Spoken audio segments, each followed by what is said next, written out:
Solo les decía que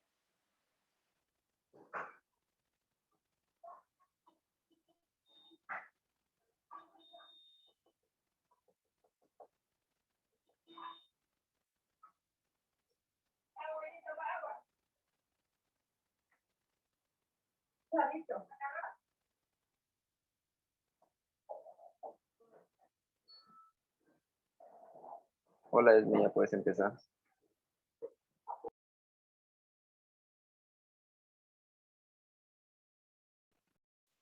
Bueno, empecemos. ¿Me escucho bien? Sí, la grabación ya está y sí te escuchas bien. Y te ves Bien. así oscuro, pero sí te ves bien.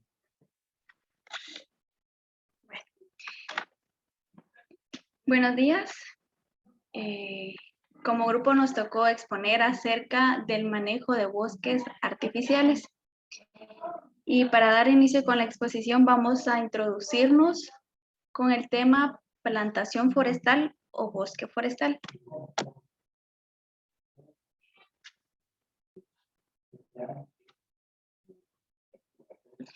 Bien, ¿qué es una plantación forestal o un bosque forestal? Es un método de regeneración artificial que consiste en el establecimiento de árboles en la superficie que se desea repoblar, después de que las plantas han pasado las fases críticas de germinación a nivel de vivero.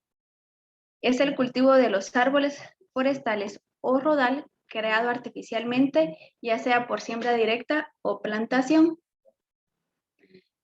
Bien, cuando hablamos de artificial, se debe tener en cuenta o se debe entender de que la intervención del hombre estuvo presente en el establecimiento de esa plantación.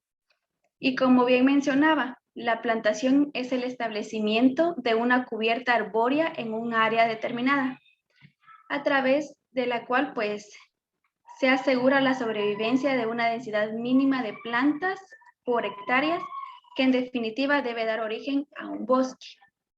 Siguiente diapositiva, por favor.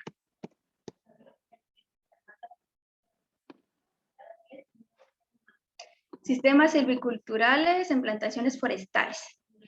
Bien, en su forma clásica, un sistema silvicultural se define como el proceso mediante el cual la cosecha que contiene un bosque pues es manejada, aprovechada y reemplazada por una nueva cosecha, dando como resultado un bosque que se produce en forma sostenida. En este esquema se observan pues etapas desde el inicio del vivero, la selección de la planta, mantenimiento, manejo y aprovechamiento hasta la comercialización del producto. Cada uno de estos aspectos los iremos estudiando en el transcurso de la exposición. Siguiente diapositiva, por favor. La planificación de la plantación. El trabajo que conlleva una plantación requiere de una racionalización de los recursos materiales y humanos, los cuales deben ir enfocados a optimizar los rendimientos y minimizar los costos. Y para lograr estos objetivos se deben tomar en consideración los siguientes factores, entre los que están las características del lugar.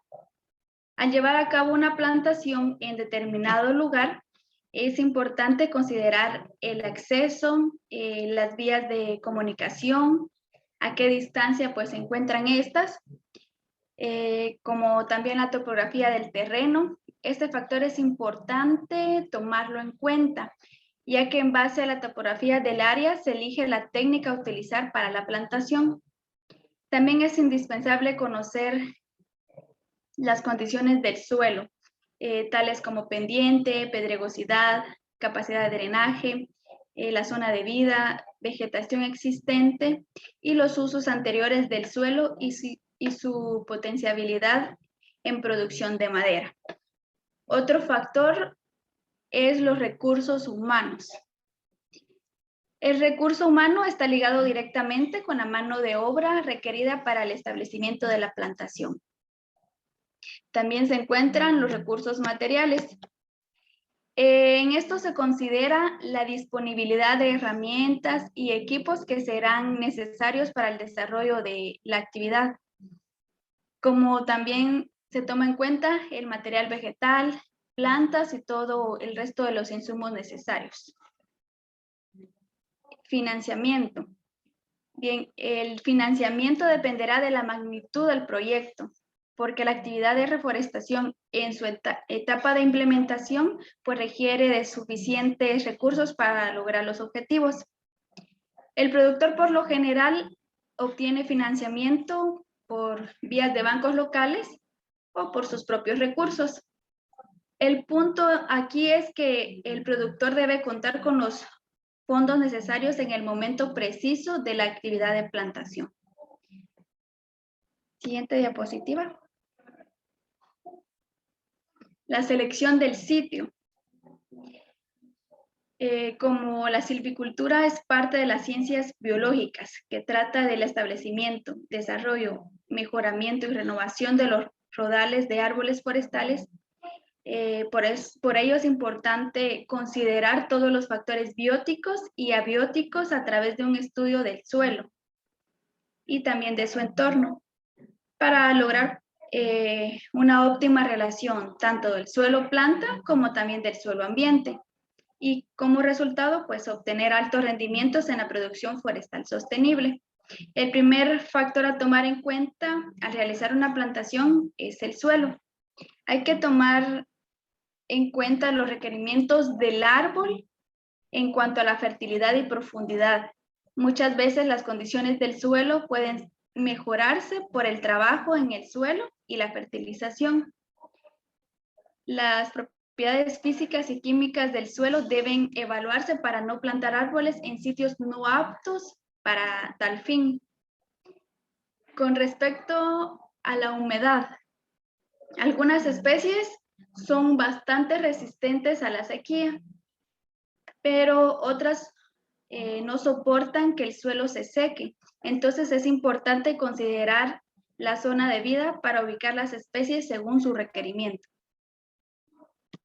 En la exposición, la finca donde se lleve a cabo esta actividad, nos referimos a la plantación, puede presentar pues sitios con diferentes exposiciones al sol y a los vientos.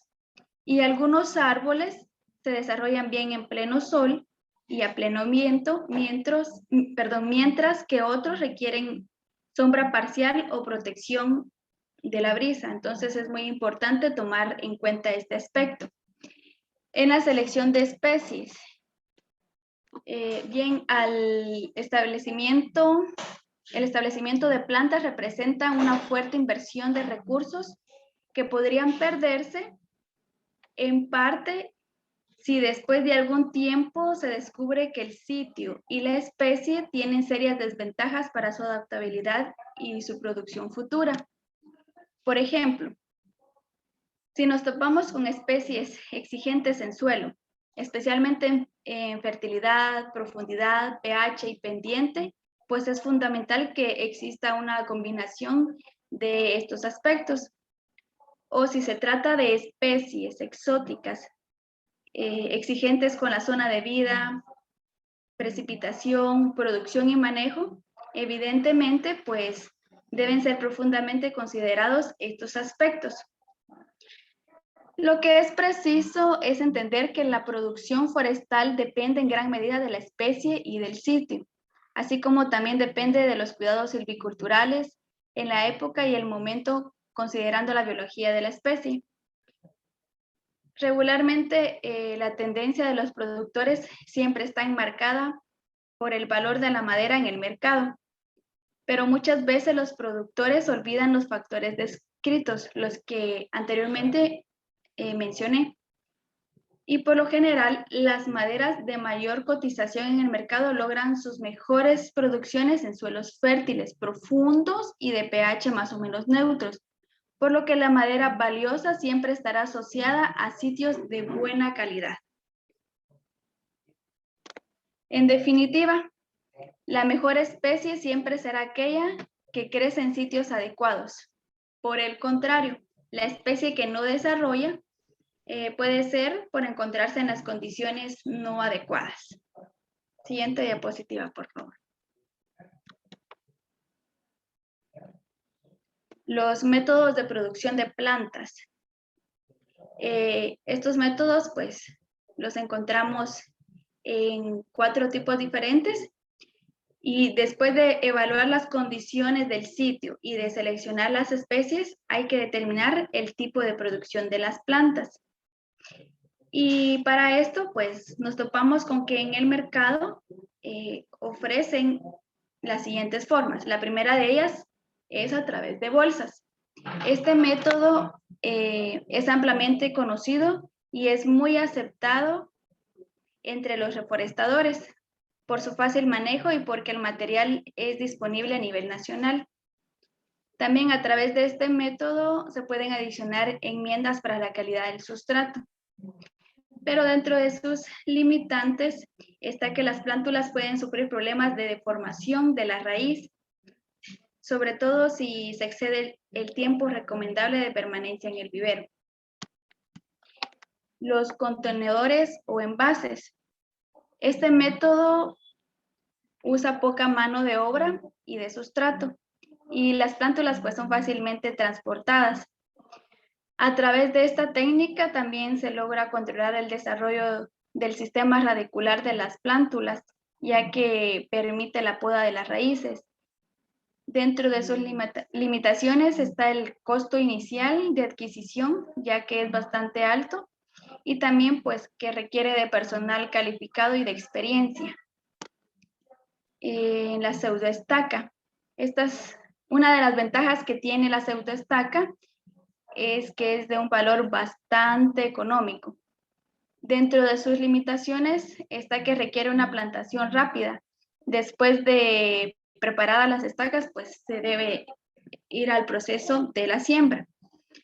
También está que no todas las especies se pueden producir bajo esta técnica, ya que únicamente se utilizan especies que rebrotan. Raíz desnuda. Dentro de las ventajas de este método está el bajo costo de producción y además también que permite un buen control de la calidad del material.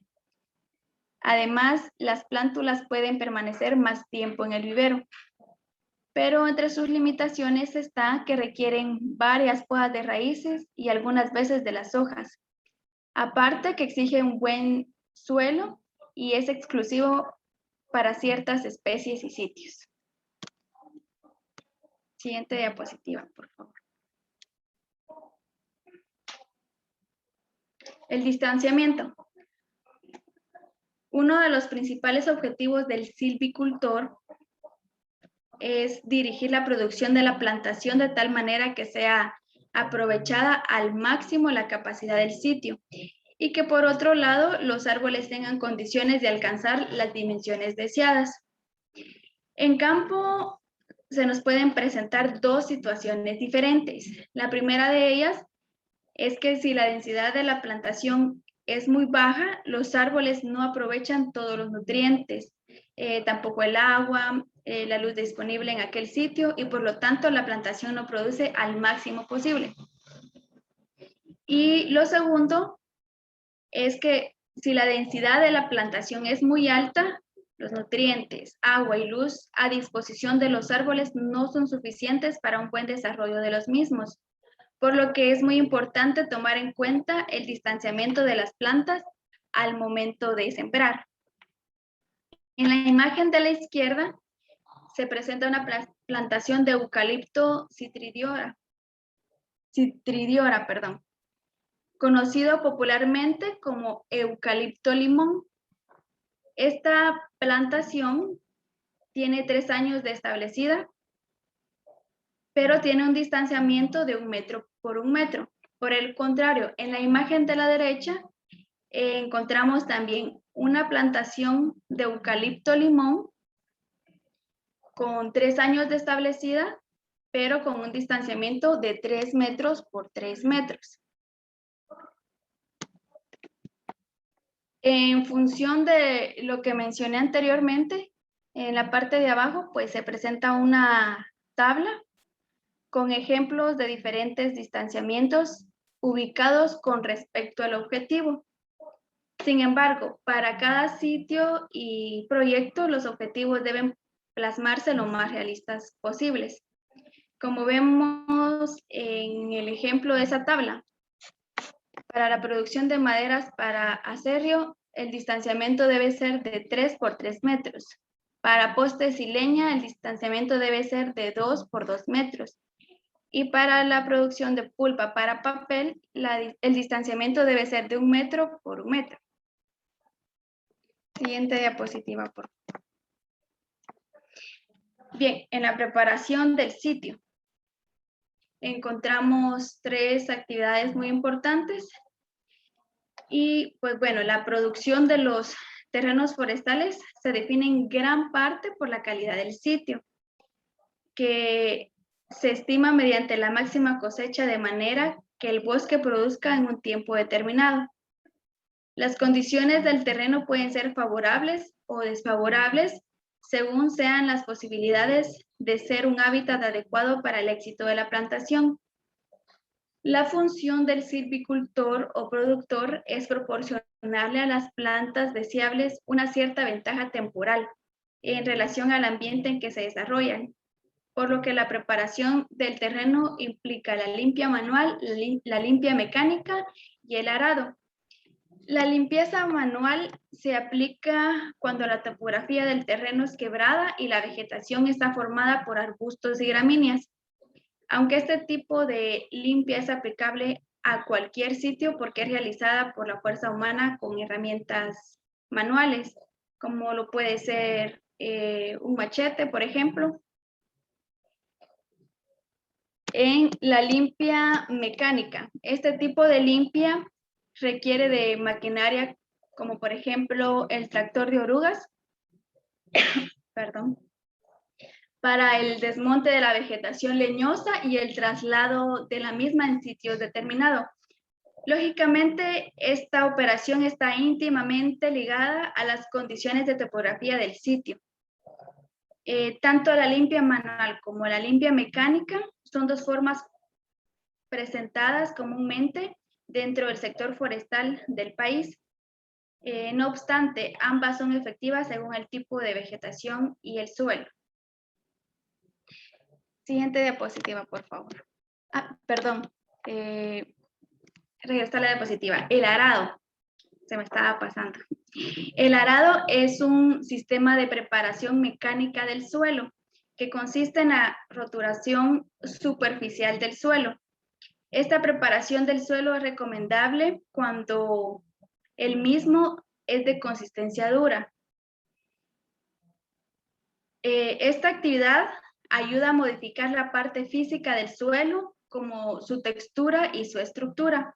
Logra las condiciones ideales para el desarrollo de las raíces, el intercambio de los nutrientes y humedad, lo que logra excelentes resultados en la plantación. El arado puede realizarse con un disco o subsolador.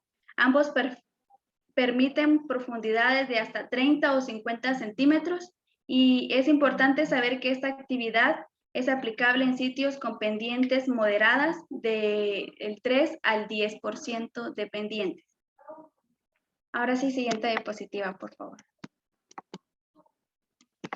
Entre las técnicas de plantación está la brújula y cuerda.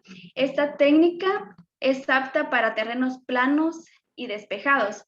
Se utiliza una brújula, la cual permite ubicar y trazar áreas con diferentes ángulos para el establecimiento de plantaciones.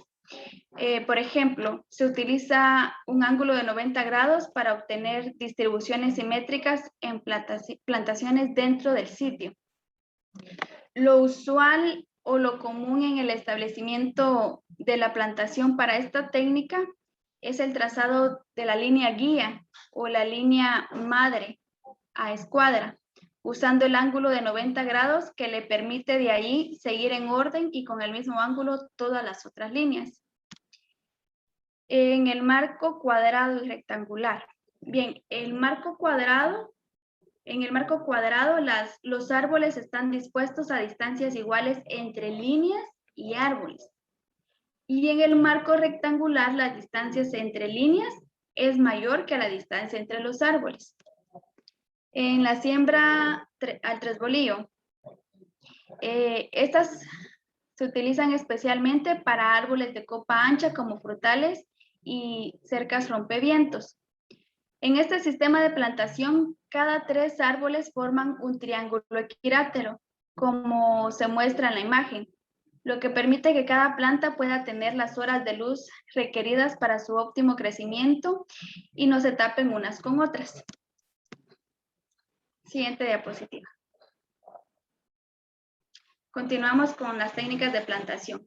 Entre ellas también están las curvas de nivel. En esta técnica, pues se forma una línea en la cual todos los puntos se encuentran a la misma altura, lo que impide que el agua corra con velocidad pendiente abajo, ya que las plantas sirven de obstáculo y de esta forma se evita el arrastre del suelo. Las terrazas individuales. Cuando el terreno es inclinado con pendientes altas, pues se recomiendan las terrazas individuales. Esto para lograr un sitio adecuado para cada planta y también para evitar la erosión y la pérdida del suelo. Las terrazas individuales no son más que terraplenes de forma circular trazados en curvas a nivel de 1 metro de diámetro promedio. Siguiente diapositiva, por favor. La selección de las plantas. Las plantas deben seleccionarse para la plantación, ya que plantar sin selección provoca la muerte de muchas y la necesidad de reemplazarlas. Se debe iniciar la selección por el tamaño y edad. Una planta muy pequeña, por ejemplo, un eucalipto de 10 centímetros, pues esta planta tiene poca reserva. Su tallo es todavía tierno y entonces tendrá poca probabilidad de sobrevivir a las enfermedades y plagas, como también tendrá poca probabilidad de sobrevivir a la sequía y a la competencia de las malezas, por lo que sería un error plantarla antes de tiempo. Las plantas maderables, las que se siembran en bolsas, estas se plantan con un tamaño generalmente pequeño de 20 a 30 centímetros, según sea la dimensión de la bolsa. La altura de la planta no debe pasar mucho de la altura de las bolsas, si no se quiere tener malformaciones de las raíces. En la forma y desarrollo. Las plantas no deben solamente tener el tamaño adecuado, sino también deben presentar una buena forma general, como por ejemplo, el árbol debe tener las raíces bien desarrolladas en relación con la parte aérea. Si tiene un tronco alto, muchas ramas y pocas raíces, pues no va a soportar fácilmente el trasplante. Así que el tamaño de la parte subterránea, es decir, el tamaño de las raíces, deben balancear la parte superior. Por lo que me atrevo a decir que este es el criterio más importante de calidad en las plántulas. El estado de salud. El estado de salud de los árboles es importante, ya que debe de estar libre de plagas y enfermedades. Las plántulas no deben presentar malformaciones, decoloraciones de las hojas, heridas en el tronco, ni deficiencias nutricionales. Estas recomendaciones son, pues, si deseamos tener un buen rendimiento.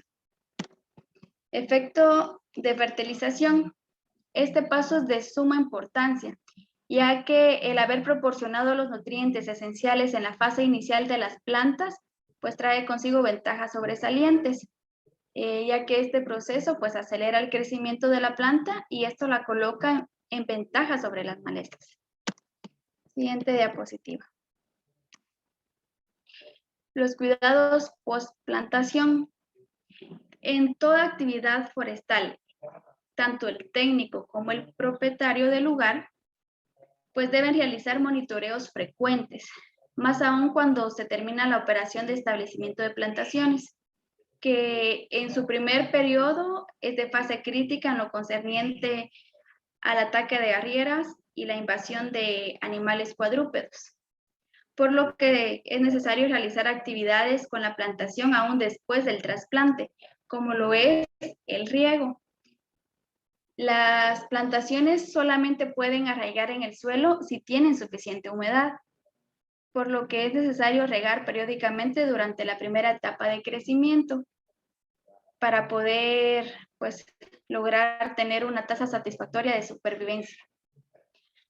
Lo que sí es que hay que tener en cuenta o tener presente que el riego solo sirve para ayudar a la plantación durante el primer año. Después de que ha transcurrido ese año, pues no es necesario seguir con el riego. El desige. Esta pues es una operación que está íntimamente ligada al establecimiento de las plantaciones con el método de pseudoestacas, que consiste en la separación o la eliminación de los rebrotes indeseados, el reemplazo de árboles muertos. Bueno, después de 30 días de haber trasplantado las plántulas, se debe de observar la plantación para ver si hay algunas plántulas que han muerto o que están mal formadas y pues es necesario volver a resembrar, ¿verdad? Bueno, ahora le dejo el tiempo al siguiente compañero que va a continuar hablándonos de el resto de la exposición.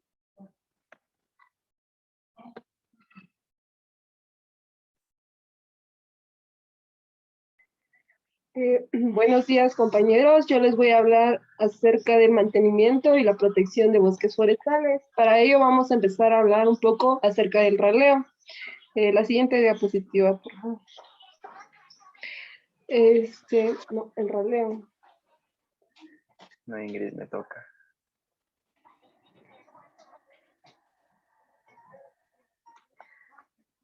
El mantenimiento y protección. Las plantaciones forestales constituidas por individuos vivos, en este caso los árboles, necesitan de la atención y cuidados para poder desarrollarse, así como cualquier otro ser vivo. En esta protección o mantenimiento que le debemos de dar está el control de malezas, la poda y aquellos agentes destructivos como las plagas, las enfermedades, los roedores y los incendios forestales que muchas veces son causados por el humano. En esta parte de la exposición vamos a ver los aspectos que consideramos de mucha importancia para la silvicultura de las plantaciones. El control de malezas. La importancia del control de malezas en las plantaciones forestales está en disminuir la competencia por agua y nutrientes, que es el primer o lo más importante en los primeros 2 años de una plantación, logrando un crecimiento satisfactorio de los plantones. Una recomendación general es desmalezar periódicamente las plantaciones hasta que las copas de los árboles se cierren. Entonces la limpia ya puede ser con un poco más de tiempo. Es imposible especificar el número de veces que es necesario limpiar o desmalezar, ya que ello puede depender de las especies, de las condiciones ecológicas del sitio. En algunos casos bastará 2 limpias al año, una al comienzo de las lluvias y una al final, aunque en otros casos se necesitan más. La limpieza manual se hace a machete utilizando unos 6 a 8 jornales por hectárea, unas 2 o 3 veces por año, dependiendo del sitio y la clase de malezas. En esta limpieza se hace mucho énfasis en eliminar todo aquello que compite con los plantones, como las hierbas, las lianas, los bejucos y arbustos que crecen alrededor del árbol. También podemos utilizar la limpieza mecánica, es aquella que utilizamos máquinas como tractores agrícolas, chapeadoras, rastra y desmalezadoras. Esta limpieza casi siempre necesita el complemento de la limpieza manual, porque no se puede acercar tanto a los plantones como de una forma manual. Ahora, las limpiezas parciales. La limpieza parcial es lo que nosotros conocemos como plateo. Es aquella que realizamos alrededor del árbol y es muy común para los sitios pobres donde se cultiva especies como el Pinus carimbea. Y también lo podemos realizar de una forma mecánica, como se ve en la segunda imagen. Ahora vamos a hablar de la poda. La poda, tiene un objetivo básico y el objetivo básico de la poda o de esta actividad forestal de producción de madera a escala comercial a través de las plantaciones forestales es obtener del bosque la máxima cantidad de un determinado producto, de la mejor calidad, en el menor tiempo posible y al mejor costo. Ahí vamos a hablar de dos tipos de poda, la poda natural y la poda artificial. Primero, la poda natural es el proceso controlado principalmente por la densidad del rodal y se presenta tanto en especies intolerantes como tolerantes a la sombra. El proceso de poda natural consta de 3 etapas: la muerte de la rama, el desprendimiento de la rama y por último la cicatrización. Ahora, la poda artificial consiste en la remoción artificial de ramas vivas o muertas del tronco del árbol. Podemos distinguir dos tipos básicos y de ahí vemos la poda baja y la poda alta. ¿Y en qué consiste la poda baja? Pues consiste en cortar las ramas de 2 a 3 metros de altura a partir del tronco, una vez que empieza el cierre del vuelo y antes de los primeros aclareos. Si la poda baja incluye remover las ramas muertas pequeñas y persistentes, se le llama ramas podadas. La poda baja se realiza con el objetivo de producir madera libre de nudos en la base del árbol, reducir las posibilidades de incendios al impedir que los incendios del sotobosque se extiendan a las copas y también facilitar el acceso al rodal. Y por último, facilitar las labores de corta y extracción durante la realización del primer aclareo. Ahora, ¿para qué nos sirve la poda alta? Esta consiste en podar las ramas del tronco entre 3 a 10 metros de altura.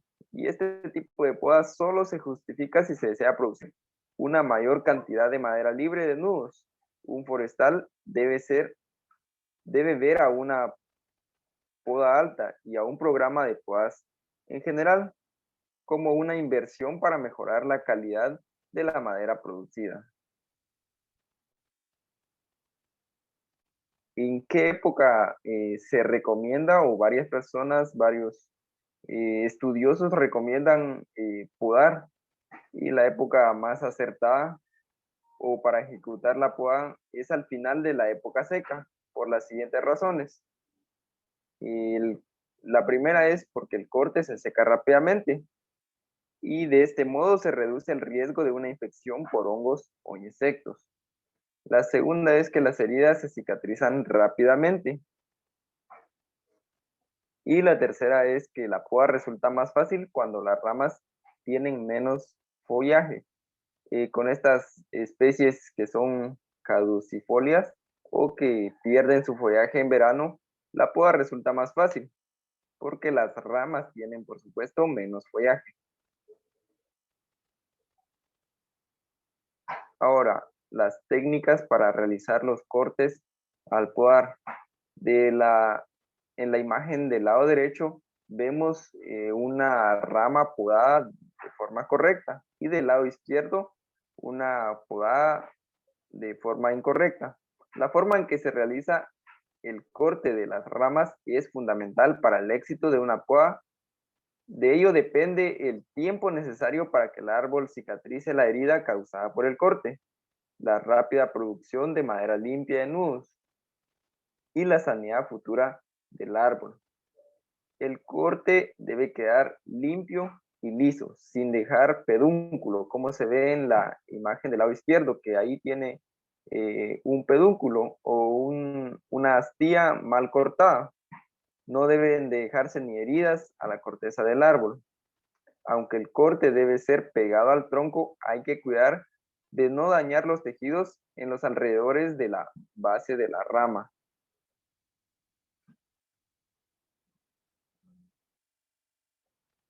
Ahora vamos a hablar de las plagas y de las enfermedades. Primero, del control de insectos plaga en la silvicultura. Pero antes nos referimos a las plagas y enfermedades en general. Muchas de estas enfermedades y plagas forestales actualmente están amenazando un gran número de especies de árboles plantados en tierras forestales degradadas del trópico. Se ven afectados tanto los árboles de monocultivo como plantaciones mixtas. En algunos casos, por efecto de alarmas, se han aplicado soluciones drásticas como la aplicación masiva de plaguicidas. Ahora, el control de insectos plaga en silvicultura. Para que una población de insecto pueda catalogarse como plaga y que podamos aplicar un tipo de control, debe esta plaga afectar de modo que merme o reduzca significativamente la calidad y la cantidad del producto a extraer, con la lógica repercusión en la retribución económica. Esto quiere decir que no podemos gastar más en el control de lo que vamos a obtener como ganancia final. Este es uno de los, podríamos decir que el principal criterio de control. Lo repetimos, que los montos de aplicar el control no deben superar los del valor del producto final. Este es tal vez, o aseguramos, que el criterio más importante para tomar la decisión de controlar y, dado caso, seleccionar el método adecuado para aplicar un tipo de control. ¿Cómo podemos nosotros saber cuándo aplicar? Para eso existen ciertos índices como el umbral económico y el nivel económico de daño, conocido por sus siglas NED. Ahora, ¿cuáles son las plagas forestales más comunes? El primero vamos a hablar de las que afectan los brotes y las yemas. Y vamos a hablar de la primera, que es Ipsipila grandeya. Este insecto es el más perjudicial para las especies meliaces en las regiones tropicales y subtropicales del mundo. Dentro de las 10 especies, la Ipsipila grandeya y la robusta son las más destructivas en el mundo. Principalmente se ven estos efectos en América Central y en el sur, y también en Asia y en África. ¿Cuál es el control que se le da a esta plaga forestal? Es la aplicación foliar de insecticidas, especialmente piretroides, porque tienen efectividad en reducir el daño de los árboles. Ahora, se menciona también a la Reaccionia frustrana, llamada también larva de la polía, de los brotes de pino. Es específica del género Pinus. En Panamá, por ejemplo, ataca al Pinus caribea desde muy temprano. Esto quiere decir que durante los primeros 2 años es el momento en que se debe de proteger y cuidar de esta plaga. En la segunda imagen podemos ver cómo podemos identificar los síntomas en una planta que esté afectada por la riaciocinia. Ahora, el control se hace a través de productos como el ortón, formotión, diacionón, sumitión, Belmark y otros productos, pero tenemos que recordar que la dosis a utilizar debe ser la señalada en la etiqueta. Nunca debemos excedernos de eso. Ahora vamos a mencionar algunas plagas del follaje y entre estas está la ata especie, que son las hormigas arrieras, y vemos ahí cómo afectan o defolian grandes cantidades de bosque. También está la trigona especie, los minadores, las agallas y los chupadores. La trigona es una especie muy abundante y también hay benéficas como polinizadoras y dañinas como los zagaños que muerden follajes, flores y frutos. Los minadores son masticadores que penetran y devoran los tejidos internos del follaje, como el parénquima. Por eso es que causan daños severos a las plantas. Y por último, los chupadores succionan la savia o el agua de los tejidos vegetales. Ahora vamos a hablar de los daños causados por patógenos. Y estos son identificados principalmente a través de los síntomas. Y los principales síntomas que se observan en las plantaciones forestales silviculturales son las manchas foliares, las lesiones necróticas, las pústulas, los crecimientos anormales, las pudriciones, las marchitez. Todos estos síntomas nos dan indicios de que en este cultivo, en este bosque, hay presencia de algún patógeno que está afectando en nuestras plantaciones. ¿De qué forma podemos combatir las plagas y las enfermedades? Es pues a través de, por supuesto, de insumos químicos. Sin embargo, debemos de tomar en cuenta algunos conceptos básicos al momento de aplicar esto, que es, por ejemplo, hablar de la DL, que es la dosis letal, y se define como la dosis del plaguicida, expresada en miligramos por kilogramo de corporal, que produce la muerte del 50% de los animales experimentales, con una sola dosis del veneno a través de la ruta de entrada indicada. Esto lo indica esta dosis la indica la etiqueta. Ahora la toxicidad. La toxicidad de un plaguicida puede referirse al efecto sobre la especie humana y sobre animales vertebrados silvestres, expresada, por supuesto, como la DL50, oral y dérmica, y sobre las plantas y enfermedades como tales. Ahora la persistencia. Es el material de grado técnico, o sea, la sustancia tóxica en forma más o menos pura por razones de seguridad y de tipo económico y ambiental. Debe ser mezclado con otras sustancias. La compatibilidad, cuando el productor forestal debe combatir más de un problema, él decide utilizar 2 o más productos mezclados para economizar mano de obra, pero ahí debe de tomar en cuenta que estos productos no afecten de forma tóxica a las plantas. Ahora la clasificación de los plaguicidas. Vamos a hablar un poco de la clasificación. Estos se clasifican según 2 criterios generales, por su naturaleza química y por su modo de acción. La naturaleza química. ¿Qué es la naturaleza química? Según su categoría se pueden agrupar como productos botánicos. Estos productos botánicos son sustancias derivadas de plantas que tienen la capacidad de matar insectos. Ejemplo, la nicotina, la rotenona, el piretro, que son insecticidas de acción rápida y de corto efecto residual. Vamos a ampliar un poco más acerca de este tema. La naturaleza química. Dentro de la naturaleza química vamos a hablar de los compuestos inorgánicos. Estas son sustancias cristalinas semejantes a sales muy tóxicas para mamíferos y aves. Los principales productos involucran el cobre, el azufre, el arsénico y el mercurio. Ahora los organoclorados son llamados hidrocarburos clorinados porque contienen carbono, hidrógeno y cloro, y a veces oxígeno y azufre. Ahora los organofosforados.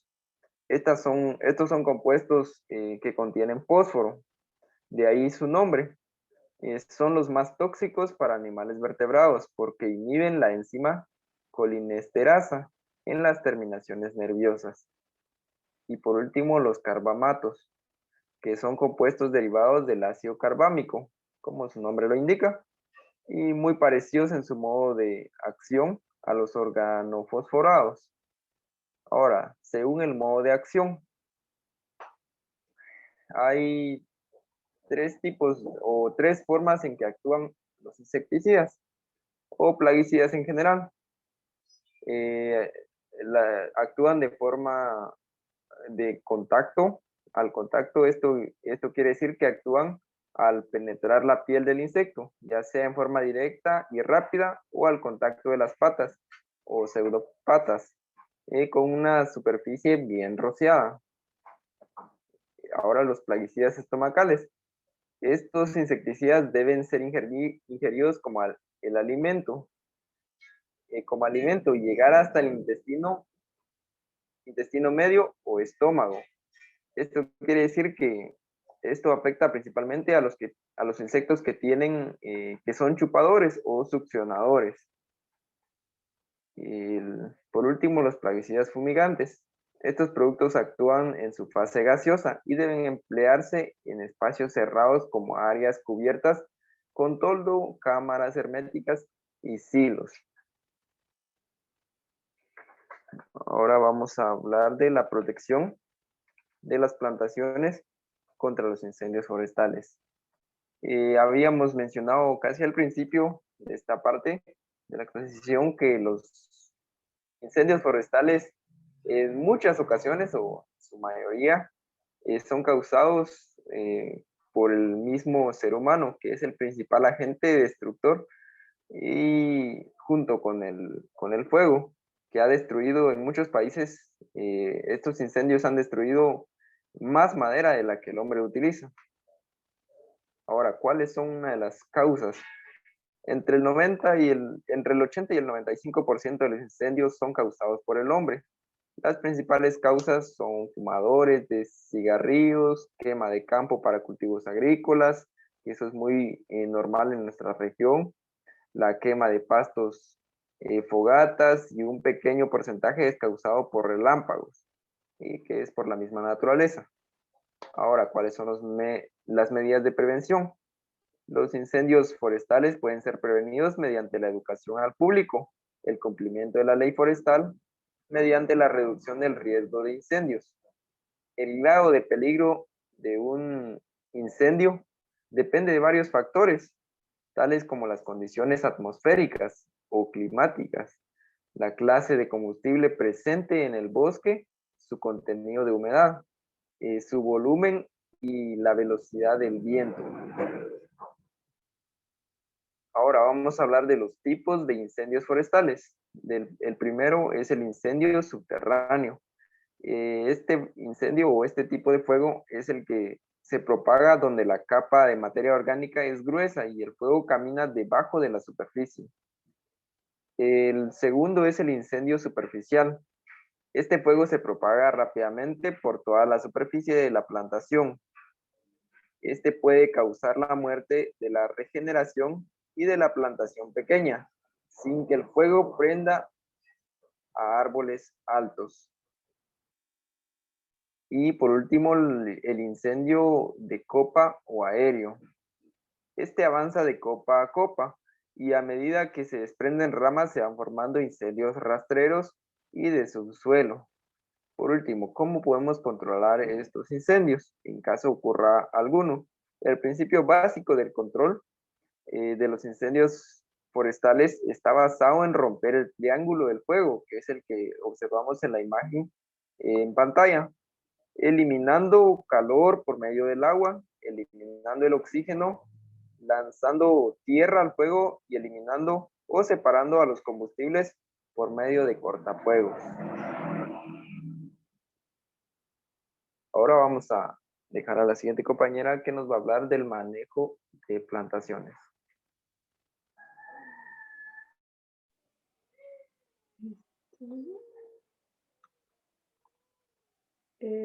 Buenos días, yo les voy a hablar acerca del manejo de las plantaciones y vamos a empezar hablando un poco acerca del raleo. La siguiente diapositiva, por favor. Bueno, el raleo. El raleo es una técnica que nosotros ya conocemos a través de las prácticas agronómicas. Es la misma técnica que se utiliza para las plantaciones forestales y lo que se busca es seleccionar las plantas con mejores características y sacar las que se encuentran debilitadas o ya sea que estén muy tupidas, digamos, las plantaciones. Entonces se entresaca de los árboles que se encuentran como excedente en un terreno. Y esto se hace para disminuir la competencia que existe por espacio, por luz, por humedad o por nutrientes, para que con esto se contribuya a aumentar la producción del área. En un bosque siempre es necesario hacer la selección. Puede ser artificial, puede ser inducida por el silvicultor, y esta debe ser planificada. Por el contrario, biológicamente el espaciamiento será regulado naturalmente. Como les decía, uno de los factores más importantes que son por la competencia de luz, de agua, de nutrientes, de temperatura, oxígeno y dióxido de carbono es la razón por la cual se efectúan los raleos. El objetivo del mejoramiento, del raleo, perdón, es el mejoramiento de la calidad de la producción. Con ello se busca aumentar la producción de volumen de un rodal. También se busca aumentar el valor del crecimiento del diámetro. Por decirles, digamos, si nosotros raleamos un rodal, el espacio nosotros le proporcionamos el espacio adecuado que la planta requiere para su crecimiento. Entonces esta va a crecer en altura y también en diámetro. Entonces nosotros vamos a tener un mayor volumen y una mayor producción. También se logra estimular el ensanchamiento de las copas y el crecimiento radicular en forma del horizonte, y se mejora la composición del bosque. La finalidad de los raleos es acortar el tiempo de aprovechamiento para poder recuperar en el menor tiempo posible el capital que se invirtió al inicio. La siguiente diapositiva, por favor. La dinámica de crecimiento forestal. En la mayoría de especies forestales, el crecimiento en las primeras etapas es en altura. Esto quiere decir de que, digamos, nosotros establecemos una plantación y automáticamente nuestras plantas empiezan a crecer más en altura que en diámetro. Y cuando ellas ya alcanzan una altura adecuada o de acuerdo a la especie que tengamos, estas empiezan a ensanchar. Entonces, empiezan a incrementar el diámetro de ellas. Por eso es que se debe considerar a realizar un buen raleo para que las plantaciones sean homogéneas, por ejemplo, para que no exista un crecimiento desigual de las plantas, o para evitar que las plantas tengan troncos así desiguales o mal formados, digamos, así como torcidos, o que las copas no sean las adecuadas, por ejemplo, que tenga copas así como, no sé, que no sean tan frondosas, ¿verdad? El grado de desarrollo en la edad en la cual el árbol se encuentra en las diversas etapas de desarrollo está determinado por las especies asociadas, la densidad y la calidad de sitio. Siguiente diapositiva, por favor. El efecto del raleo en los árboles. Lo que ocurre cuando raleamos nosotros los árboles, los efectos fisiológicos, como les decía, se reduce el número de individuos que compiten por luz, por agua y nutrientes. Entonces la planta se encuentra más nutrida, puede absorber mayor cantidad de agua o la cantidad de agua que requiere, puede obtener los nutrientes adecuados del suelo y puede captar la luz que necesita para su desarrollo. Entonces esta tiene un mejor desarrollo. También permite que aumente el volumen de las raíces y de las copas, como lo mencionamos anteriormente. También uno de los efectos son en árboles, esta disminuye la mortalidad natural porque habrá mejores copas desarrolladas. En árboles individuales aumentará el área de fotosíntesis, mayor crecimiento diamétrico y el aumento de espesor de la corteza. El efecto en el rodal.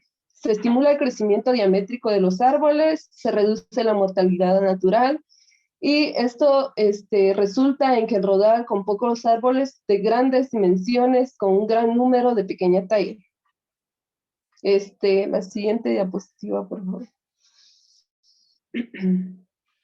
La clasificación de formas de los árboles.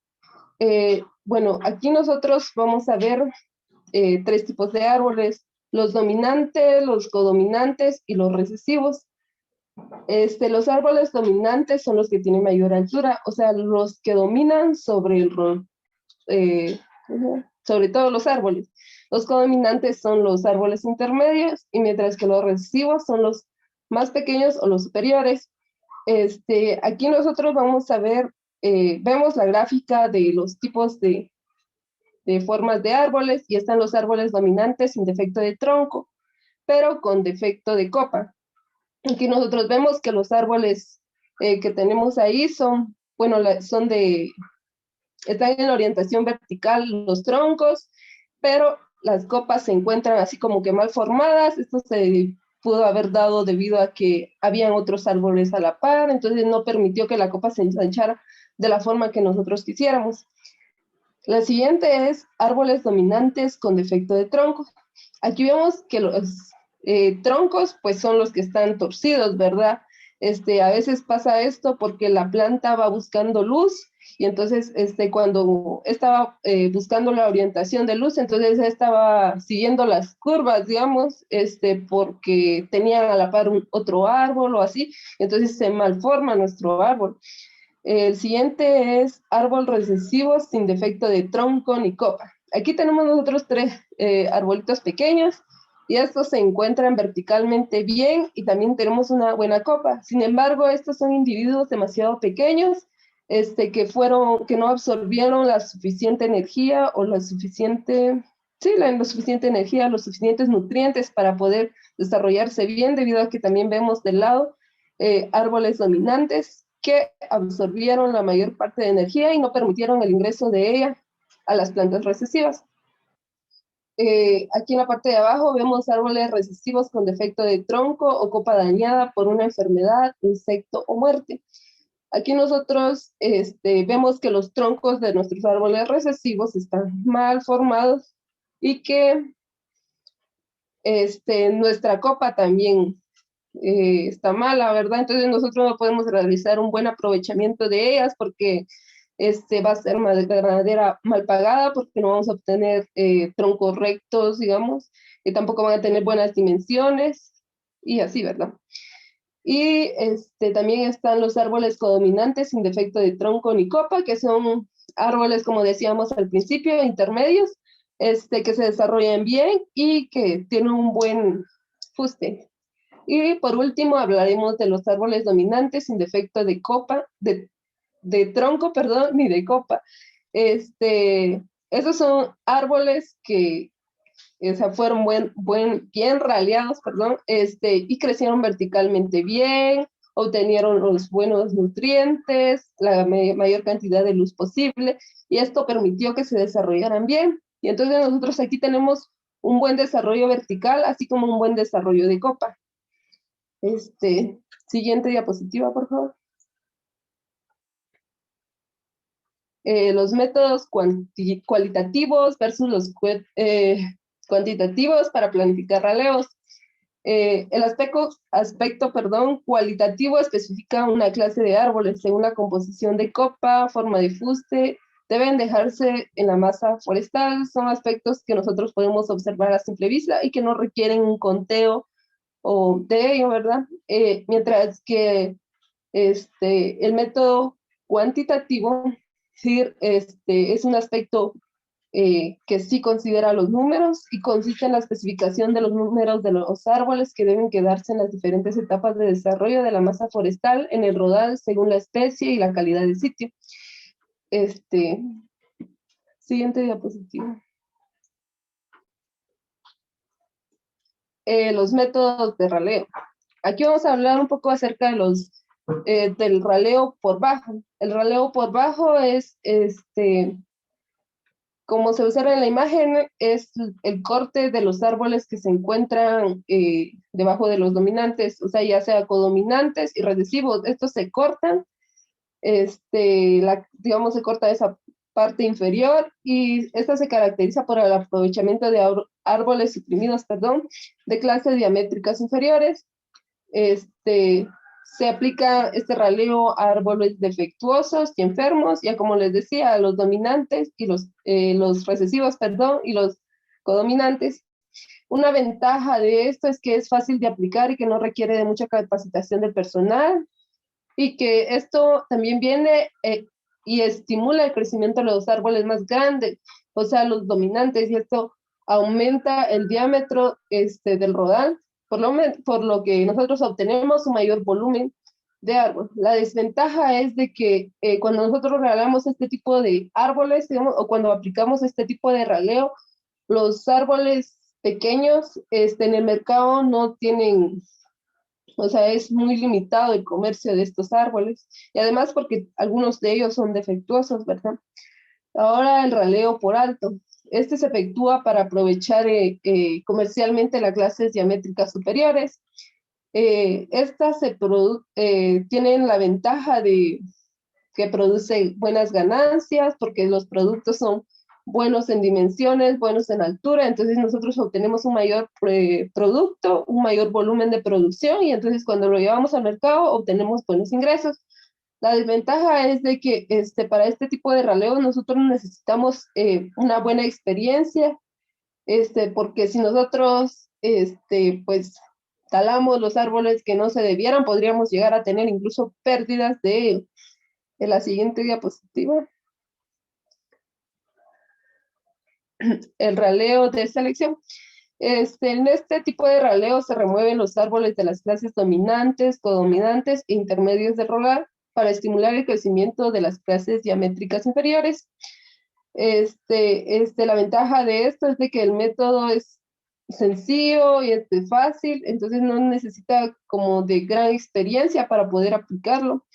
La desventaja es de que algunas veces se dejan árboles que quedan en el suelo de menor profundidad y que no tienen calidad, la calidad que se quiere que se tenga, ¿verdad? Y el raleo sistémico, pues este es un raleo que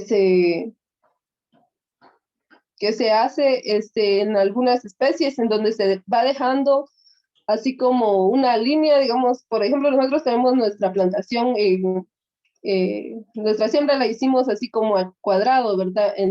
Entonces nosotros vamos dejando una línea así, una línea no así de árboles, entonces este es el tipo de raleo donde se aplica para densidades altas. Siguiente, por favor. Y el raleo libre, este raleo pues es ya a criterio de cada silvicultor, digamos, se viene y dice, vamos a talar este árbol, no existe como un criterio ya establecido, sino que es algo que, digamos, solo un silvicultor lo aplica. Siguiente diapositiva. La marcación del raleo. Pues para este procedimiento hay diferentes tipos o diferentes métodos de hacerlo. Esto consiste en marcar los árboles o seleccionar los árboles que nosotros queremos ralar. Pues la forma más sencilla o la que usualmente se usa es haciendo una marca con un machete o ya sea con ayuda de un spray. Usualmente se usan colores fosforescentes y la mayor parte de veces se ve que el color rojo es el que más se utiliza. Aquí se debe considerar de que todos los árboles, digamos, que nosotros quisiéramos eliminar, sean marcados a una altura visible y con una misma orientación para todos los árboles, y esto es para que sea más fácil identificar cuáles son los que nosotros queremos ralear. Siguiente diapositiva. La rotación en bosque coetáneo. Bueno, aquí nosotros estamos viendo una imagen donde vemos una rotación de cultivos y consiste básicamente en lo que nosotros ya conocemos de agronomía, ¿verdad? Nosotros aquí tenemos una imagen donde están representadas las distintas etapas o las distintas edades de los árboles, y aquí nosotros queremos obtener un producto final, por decirles, por ejemplo, después de cierto ciclo, estar cortando o talando constantemente para obtener ingresos, ¿verdad? Entonces aquí nosotros vemos dos hileras de árboles que se encuentran ya en corta final. Obviamente estos son más implantaciones más extensivas, son muchísimos árboles. Entonces nosotros, por ejemplo, si este año cortamos o ya talamos los de la corta final y los comercializamos, al siguiente año nosotros vamos a tener la que este año tenemos para raleo, el próximo año nosotros lo tendremos para corta final, y el que tenemos ahora para poda, el siguiente año lo tendremos para raleo. Y el que utilizamos, o sea, donde talamos este año, el otro año ya vamos a estar estableciendo ahí una nueva plantación. Entonces nosotros vamos a estar constantemente en producción. Y pues la rotación consiste básicamente en eso, ¿verdad? Siguiente diapositiva. El ciclo de corta en un bosque. Este es un intervalo planificado entre las operaciones de corta en el mismo compartimento u otra subdivisión permanente del bosque. Los turnos técnicos de los objetivos para el cual se establece la plantación de manejo y la calidad de sitio donde se establece el bosque. Aquí tenemos nosotros algunas especies o turnos, de algunas especies que tenemos aquí, y está Tectona grandis, que tiene un turno de 15 a 25 años según la calidad de sitio donde se desarrolla, perdón. Está Pinus caipaea, que está en un turno de 20 a 30 años según la calidad de sitio donde se desarrolla. Acacia mancum, que está entre 10 y 18 años, y Bancopsis quinatum, que está en 25 y 40 años. Y cada uno como les decía, cada especie, el turno de cada especie va a depender del tipo de árbol que sea y del tipo de aprovechamiento que nosotros queramos de nuestra plantación. Siguiente diapositiva. El criterio biológico para manejar la estructura del bosque de varias edades. Aquí hay varios criterios, que está el diámetro máximo, el intervalo de diámetros, el diámetro mínimo. Vamos a hablar acerca del diámetro máximo, que es el parámetro determinado para criterios económicos, el cual no debe de exceder el diámetro de los árboles de la masa que representa la edad media de madurez y cortabilidad económica. Los intervalos de diámetro, está en función del rango de variación existente entre el diámetro mínimo y el máximo fijado, que por lo general es de 5 centímetros. Y por último, el diámetro mínimo, que determina el límite inferior inventariable de la masa, que suele ser de 5 centímetros aproximadamente. Y esta fue nuestra exposición. No sé si alguno de los compañeros quisiera agregar algo o si tuvieran alguna duda.